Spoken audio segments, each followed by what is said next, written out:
Bien, entonces continuamos. Hemos hablado de la área motora, motora suplementaria, la premotora. Hemos descrito el área de Sonunces. Hemos entendido qué tipo de patrones de movimiento genera las áreas premotoras. Hemos recordado la vía piramidal, directa e indirecta o directa y la cruzada. Hemos hablado de vías extrapiramidales que tienen la participación del núcleo rojo, por ejemplo, la característica del cerebelo, los núcleos vestibulares, y lo hemos analizado como la vía extrapiramidal. Hemos recordado la carretera de información en torno a un corte transversal de la médula espinal. Hablábamos del control de las funciones motoras del tronco encefálico. Estábamos describiendo el control de la respiración, el control cardiovascular, el control digestivo, el control del equilibrio, el control de movimientos. ¿Pero qué tipo de movimientos decía? Movimientos estereotipados. ¿Y qué quiere decir movimientos estereotipados? Movimientos repetitivos, ¿no?, que existen en el cuerpo. Esa es la diferencia del manejo motor a nivel del tronco encefálico de la corteza. Genera control de movimientos, pero del tipo estereotipados en el cuerpo. ¿Bien? Eso para la diferenciación en la función. Entonces, hace un momento decíamos, existe una vía, además de la vía piramidal, que me colabora con patrones de movimiento. Entonces, voy a analizar a los núcleos vestibulares situados a diferentes niveles y también los núcleos reticulares. ¿Recuerdan la formación reticular? Entonces, el SARA, ¿recuerdan? ¿Quién no recuerda el SARA? ¿No? El sistema retículo activador ascendente, SARA. Bien, la característica de estos núcleos vestibulares, por ejemplo, es que van a colaborar con patrones de movimiento en torno al equilibrio, ¿no? Entonces, esa característica de que el individuo tenga que manejarse con estabilidad corporal va a ser mediada por los núcleos vestibulares. Los núcleos vestibulares y la formación reticular dan un soporte del cuerpo contra la gravedad. Entonces, los núcleos reticulares y vestibulares dan un soporte al cuerpo contra la gravedad. Dentro de este sistema que se maneja para generar dicho equilibrio, nosotros podemos describir el antagonismo excitador-inhibidor entre los núcleos reticulares póntinos y bulbares. ¿Recuerdan el mecanismo del extensor y flexor cruzado? Es algo parecido a esto que se llama el sistema reticular póntino y los demás sistemas, sistema reticular bulbar, para el manejo de la actividad motora. Nosotros, de este sistema reticular póntino, vamos a enviar fibras que constituyen el fascículo retículo espinal póntino, ¿no? Entonces, las fibras retículo espinales póntinas situadas en la columna anterior, justamente de la médula espinal, tienen un alto grado de excitabilidad y colaboran en la activación de los músculos antigravitatorios del todo el cuerpo. El tríceps sural, por ejemplo, es un músculo antigravitatorio, ¿no? El cuádriceps también es un músculo antigravitatorio. ¿Por qué? Porque nos permite estabilidad a la postura, al sistema postural corporal. Tenemos una comunicación a través del sistema vulvar, el retículo espinal vulvar, donde están los fascículos o producen señales inhibitorias. Si el póntino producía señales excitadoras, este también va a transmitir señales inhibitorias por las motoneuronas anteriores, ¿no?, a través del fascículo retículo espinal vulvar, justamente. No podemos hablar del sistema de musculatura antigravitatoria si no vamos al punto de origen de estimulación para las características del equilibrio, por ejemplo, o de la estabilidad. Y dicho inicio es a nivel del laberinto membranoso. Recuerdan que hay utrículo sáculo y están las ampollas de los conductos semicirculares. Cada una de las ampollas del conducto semicircular, el sáculo y el utrículo, lo que van a tener son máculas. Y las máculas constituyen el inicio del potencial de acción. Dichas máculas van a tener esta estructura, que es lo que tienen. Representan células de sostén. Acá están las células de sostén alrededor de fibras nerviosas. Ahí está la fibra nerviosa y ahí están de color lila las células de sostén. En la mácula existen estas células pilosas. ¿Recuerdan la anatomía de Keymoor? Nos decía, ahí están las células pilosas. Y las células pilosas tienen penachos ciliares que van a ir en un mismo conjunto, a una misma dirección. Y van a formar lo que se conoce como la masa gelatinosa de la cúpula. Y dicha masa gelatinosa de la cúpula será el encargado de transformar el estímulo sensitivo en un potencial de acción. ¿Qué estímulo sensitivo? Lo que está el líquido dentro de los conductos semicirculares, ¿no? Para que todo movimiento de un mecanismo de equilibrio a través de estos órganos receptores que son las máculas, ¿no? Entonces, muchas de estas máculas, repito, están a través de sus penachos ciliares, están cubiertos por una masa gelatinosa que tiene como función atrapar o permitir la modificación del estímulo en un potencial de acción. En la nariz, a través de receptores químicos, entonces puedo percibir los olores y transformarlos en potencial de acción. Acá lo mismo, a raíz del movimiento del líquido endolinfático, entonces justo la masa gelatinosa de la cúpula a través de los penachos ciliares van a las fibras nerviosas de los nervios vestibulares y eso va a transformar la estimulación en un potencial de acción. En la parte superficial van a existir una composición de cristales de calcio dentro de esta endolinfa que van a formar las estatoconias. Estas estatoconias o osteolitos, ahí están los osteolitos o estatoconias, lo que hacen es estabilizar justamente a esta porción de la sustancia gelatinosa. ¿Para qué? Para que así se genere con el movimiento del líquido, de acuerdo a la densidad específica, un potencial de acción. ¿Para qué? Para decirme en qué posición está el cuerpo, de manera sensitiva, ¿no? Entonces, los osteolitos calcificados tienen una densidad específica, que dependiendo de esa densidad, van a generar esos potenciales de acción. Si nosotros graficamos eso, aumentamos eso, vamos a ver, ahí está el osteocito, ahí está el cinetocilio, los esterocilios y las colecciones filamentosas. Lo que pasa con estas células pilosas es que estos esterocilios van a transformar, más siendo específicos de las células pilosas, eso estamos siendo. Entonces, estas células van a responder a movimientos de líquido y transformarlos a un potencial de acción. Acá justamente tendrá que haber el líquido endolinfático, endolinfa, allí tendrá que ser la endolinfa la que genere ese potencial de acción y producir una hiperpolarización en el receptor. Todo a raíz de la modificación de los canales iónicos que tienen estos cilios, ¿no? Y así colaborar con los patrones del equilibrio, ¿no?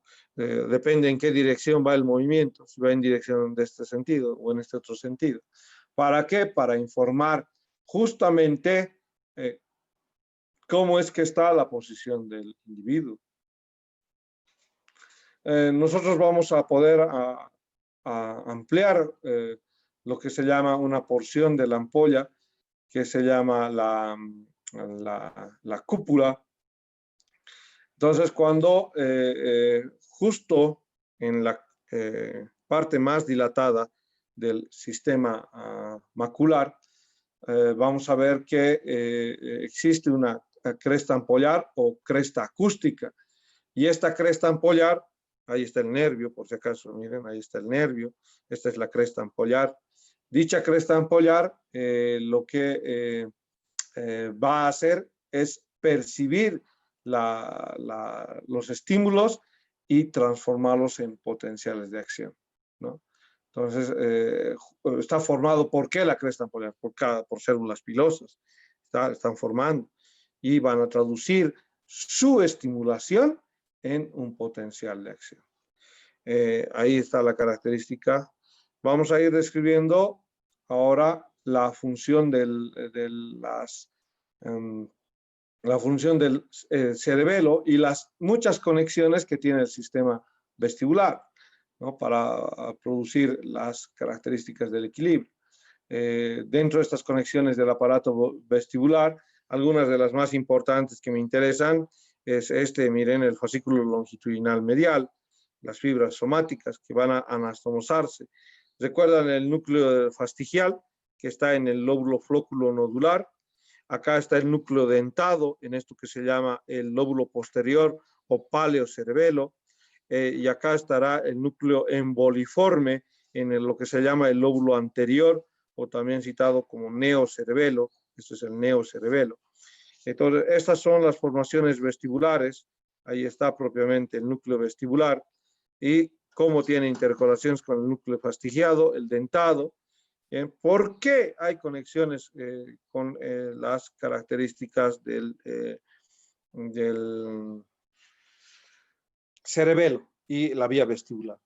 No nos olvidemos que cerebelo, dentro de las funciones, y justo es nuestro siguiente capítulo, está tres funciones básicas para el cerebelo: equilibrio, coordinación y el mantenimiento del tono muscular. Tres funciones para el cerebelo básicas: equilibrio, mantenimiento del tono muscular y la coordinación motora. Por eso los núcleos vestibulares, al saber que el cerebelo se va a encargar de la parte de o la dirección de los movimientos, esa coordinación de los movimientos, entonces nos dice las señales transmitidas a través de estos fascículos como parte del fascículo longitudinal medial que se dirigen a los diferentes núcleos propios del cerebelo. ¿Para qué? A los diferentes núcleos.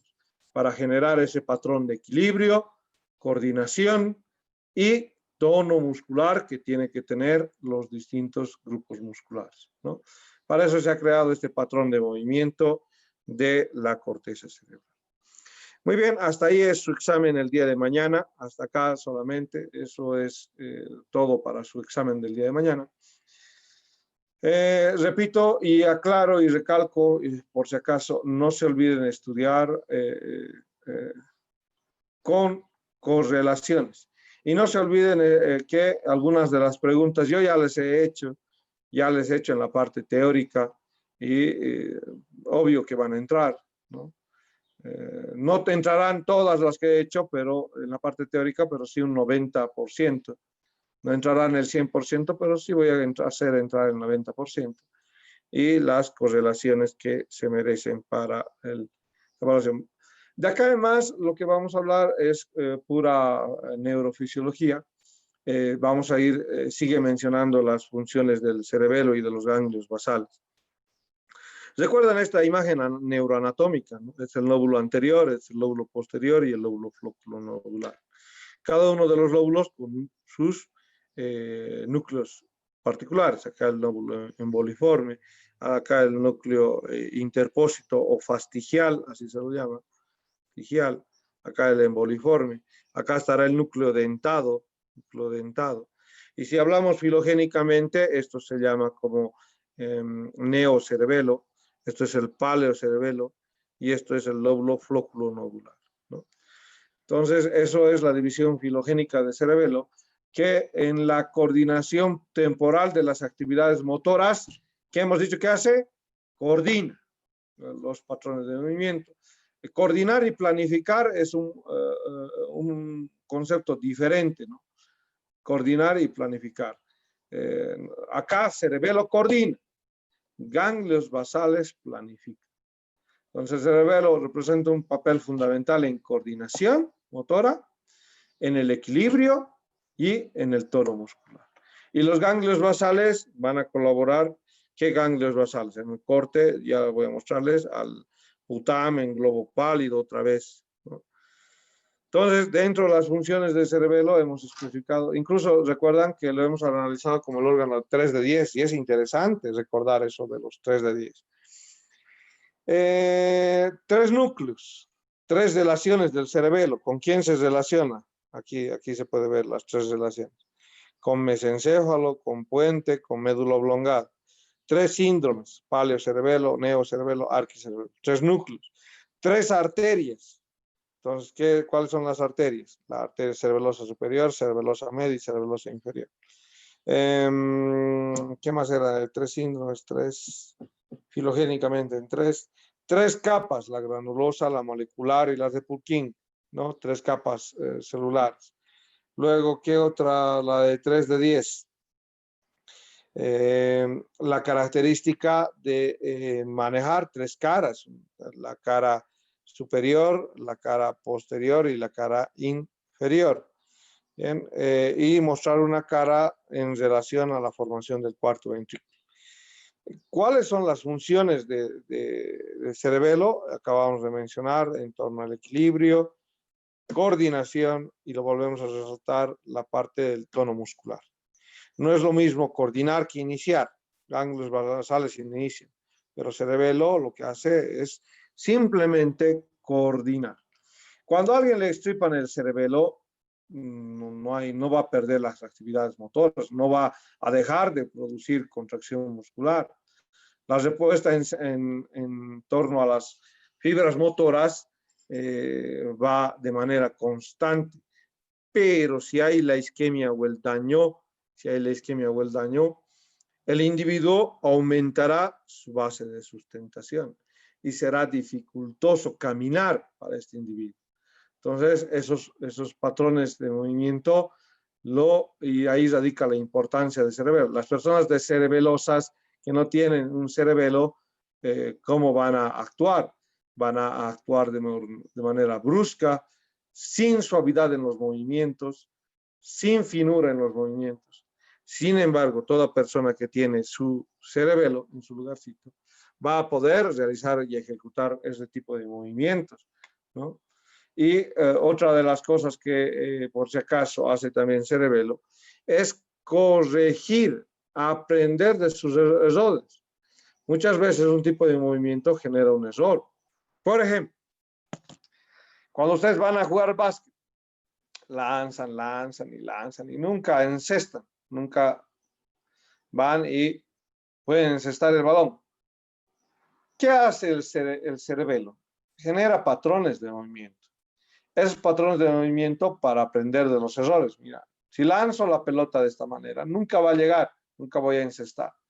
Si lanzo la pelota a una esquina del dibujo cuadrado que tiene el aro, ¿no? ¿Recuerdan cómo es el aro? A los jugadores de básquet, ahí está. Esto es el aro, ahí tiene esto.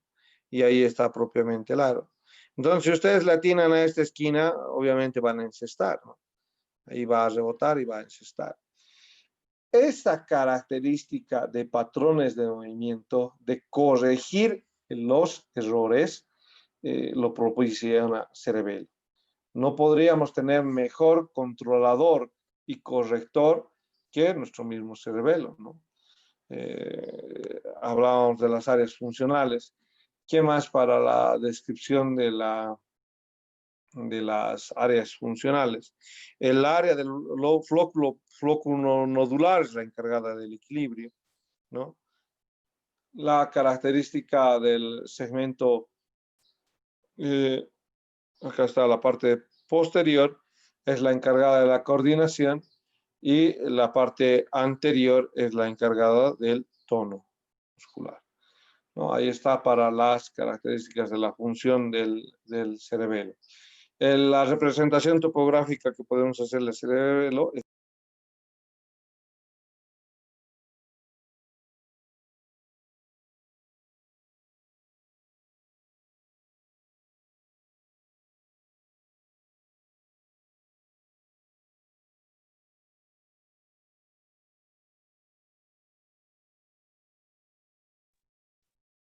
Doctor, no se lo escucha. Ups, ¿desde qué parte no me han escuchado? Ahorita. Ya. Entonces ahí está, hago el corte del cerebelo, ¿bien? Hago el corte del cerebelo y lo que hago es llevar esto y esto a este sentido. No hago un corte completo. Alguna vez han cortado un pan para hamburguesa o para haddock, el de haddock es mejor ejemplificación. No lo corto hasta el final, solamente lo corto hasta ahí. ¿Para qué? Para esto extenderlo y esto extenderlo. Dicha representación puedo verla y me muestra esto. Esta es una representación topográfica del cerebelo, donde el plano medio se lo llama vermis. Hay vermis superior, vermis inferior, ahí está la vermis, pero en uno solo. Al lado se lo llama el paravermis. Todo esto que está de color celeste se lo llama paravermis o zona intermedia. Esto de color celeste se lo llama paravermis o zona intermedia. Y lo que está a un lado de la zona intermedia se lo llama zona lateral del hemisferio. Este es el lóbulo anterior, lóbulo posterior, lóbulo floculonodular. Repito y recalco, si quiero tener esta imagen, ¿cómo hago el corte? Hago en este sentido, aquí está. Y esto a este sentido y esto a este sentido. Cosa que voy a poder ver los tres lóbulos. Y así está esta imagen, miren, veo los tres lóbulos. Ahí están los tres lóbulos. Muy bien, la representación de Ramuncés también va para este segmento, donde las señales y el control que aporta cerebelo va para la parte de la vermis, la porción del tronco. La zona paravermiana, generalmente para la porción distal. Y la porción lateral va para características de esto que es la coordinación de las actividades musculares. Que van a aportarse para tronco, para extremidades superiores e inferiores. El cerebelo tiene una serie de conexiones. ¿Hacia dónde va su circuito neuronal del cerebelo? La corteza cerebelosa, por si acaso, para ir describiendo un poquito el recuerdo anatómico que estaba olvidándonos hace Guyton. Es decir, que de ancho, toda esta corteza cerebral, que estoy pintando de color negro, toda esta corteza cerebral, estoy pintándola de negro, va a tener aproximadamente 17 centímetros, ¿no?, de ancho. Esto va a corresponder no 17 centímetros, 17 milímetros de ancho. En todo lo que es la corteza cerebelosa va a tener entre 17 milímetros de ancho. Corrigiendo a lo que dice su libro, por si acaso. Toda la parte de la corteza va a tener solamente 17 milímetros, 1.7 centímetros para el conjunto de los cuerpos neuronales. Les decía, estas vías que van a generar estos distintas áreas cerebelosas van a estar señaladas de esta manera. Miren, ahí está el lóbulo anterior, el lóbulo posterior y el lóbulo nodular. Entonces, desde el flóculo nodular va a haber el fascículo espinocerebeloso dorsal, ¿recuerdan? ¿Qué está llevando el fascículo espinocerebeloso dorsal? Información del aparato de Golgi, de los usos musculares, ¿no? Muy bien, eso para el espinocerebeloso dorsal. El ventral, ¿qué está llevando? El ventral va a ir a terminar a la parte del neocerebelo y tiene que ver con los reflejos motores, ¿no? Justo ahorita acabamos de ver en médula espinal el reflejo miotático. El reflejo miotático irá por el chismoso de la vía. ¿Y cuál es el chismoso de la vía? El fascículo espinocerebeloso ventral, ¿no? Le va a comunicar todo al cerebelo. Mira, han hecho esto, han hecho lo otro, se han dicho esto, se han dicho lo otro. Entonces ahí otra de las conexiones que tiene el cerebelo, además de estos dos fascículos, es ver cómo a través del puente, ahí está ponto cerebeloso, tiene el vestíbulo cerebeloso también con los núcleos vestibulares y va a tener una comunicación con el cerebro, ¿no?, con las porciones de la corteza cerebral motora. Las vías aferentes que están ingresando son el espinocerebeloso ventral y dorsal. Si voy a analizar estas dos vías, espinocerebelosa ventral y dorsal, la agarro esta carretera y solita. Y digo, acá está el fascículo espinocerebeloso dorsal. Acá está el fascículo espinocerebeloso ventral. Entonces, la información va en las características que se puedan. A unos niveles van a ser de forma homolateral y a otros van a ser de forma contralateral, quiere decir fibras hecatómeras, ¿no? Las que generalmente decursan al lado contrario. Entonces, la información ahí está, la información sensitiva, primero para decirle al cerebelo cómo están los usos musculares, para eso el espinocerebeloso dorsal, cómo están los órganos tendinosos de Golgi. No hay mucha tensión, hay que decir. Entonces, el órgano tendinoso de Golgi de los estados de contracción, o de los grados, perdón, de tensión máxima. Eso para el órgano tendinoso de Golgi. Ahí está la vía. Lo que les decía hace un momento, las 3 capas en relación a la porción cerebelosa.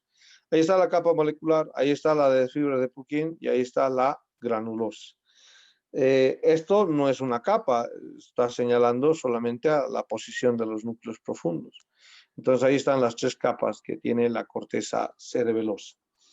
A partir de estas capas se evidencia una señal de salida del cerebelo. Y dicha señal va a tener un compromiso con núcleos profundos. ¿Cuáles son los núcleos profundos? Los núcleos dentado, el emboliforme, el núcleo dentado, el emboliforme, el núcleo de techo o interpósito, ¿no? Entonces ahí están las señales aferentes que salen de la corteza cerebelosa. Vayan colocando nombre y grupo, nombre y grupo, nombre y grupo, nombre y grupo. Vayan colocando nombre y grupo, nombre y grupo, nombre y grupo. ¿Hasta acá alguien tiene alguna pregunta? ¿Una duda? Levanten su manito. Hay la opción levantar manito.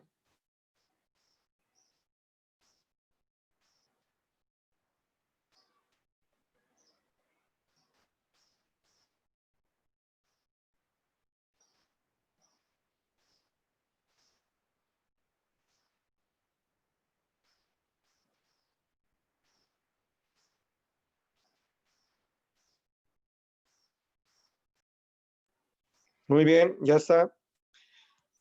Acá retomamos la parte entonces de corteza motora para su interacción. Uno con cerebelo y otro con los ganglios basales. Miren lo que va a hacer corteza motora al enviar información por la vía extrapiramidal a núcleo rojo. Núcleo rojo ya he visto que tiene una serie de fascículos que se comunican con la porción de cerebelo. Cerebelo tiene una comunicación con el tronco encefálico, mesencéfalo, protuberancia y bulbo raquídeo. Entonces, lo que va a hacer es el cerebelo, todo lo que he marcado de rojo, es entregarle una información adecuada, complementarle al fascículo córtico espinal. Complementarle. ¿Por qué complementarle? Porque córtico espinal es el director de orquesta. Cerebelo, ganglios basales con la vía piramidal y extrapiramidal, lo que están haciendo es mandarle información procesada. Han cernido la harina o la arena. ¿Para qué? Para que la respuesta motora sea una respuesta coordinada, sea una respuesta planificada, sea una respuesta en equilibrio con la actividad motora, una respuesta motora que no me vaya pues, a hacer perder el equilibrio, y una respuesta que conlleve características del mantenimiento del tono muscular. La información puede venir en este circuito, amarillo para el circuito de información. No se olviden que existe información sensitiva que viene de manera directa al tálamo y luego va a la área somatosensitiva. O el mismo músculo, a través del haz espinocerebeloso, le puede informar. Si es el dorsal, aquí lo vamos a dividir en dorsal y el ventral. El dorsal a través de los usos musculares y el órgano tendinoso de Golgi. El ventral va a llevar de los reflejos, la información de los reflejos. Se ha producido un reflejo, ya sea tricipital, mentoniano, aquiliano, rotuliano, y le voy a informar. ¿A quién le voy a informar? Puedo de manera directa mandarle a uno de los directores de orquesta, al cerebelo, y ahí está el fascículo espinocerebelo. Lo mando. Cerebelo va a mandar la información al tálamo y le va a decir, ¿sabes qué? Me han mandado así, dicen que se va a producir un movimiento de esta manera o se está generando una contracción de esta manera, mejor dicho. Tálamo va a mandar a la corteza motora y va a decir, ¿saben qué? Esa posición en la cual estás escuchando al doctor Ayala, que es de echado, de sentado, estás frente al computador o estás en el jardín o sabe Dios en qué posición estará uno, tengo que modificarle. ¿Por qué? Porque si no modifico, ya, médula espinal va a tomar la decisión y va a venir lo que se llama un espasmo muscular. Bien, ¿no? Si modifico, la corteza motora va a generar la idea del pensamiento y va a cambiar la posición en la cual está. Y algunos van a decir, no, estoy cómodo, ¿para qué me voy a mover? Si no repercute ahorita, estoy atendiendo, pero estoy cómodo. Entonces, ahí la característica, ¿hasta cuándo? Hasta que exista una isquemia en alguna de las partes de su cuerpo para modificar dicha isquemia y generar la modificación. Cuando hay daño a nivel cerebeloso, existen diferentes parámetros de movimiento. Uno de esos parámetros alterados del movimiento, alterados digo, patológicos, va por las anomalías clínicas del cerebro, ya sea hemorragias, ya sea isquemias, se lo llama la dismetría. Entonces, ¿cómo yo sé que un individuo tiene una dismetría? Coloco un objeto, por ejemplo, coloco a su alcance de su mano, un corazón. Ahí está un corazón, coloco un corazoncito, un corazón de cartulina.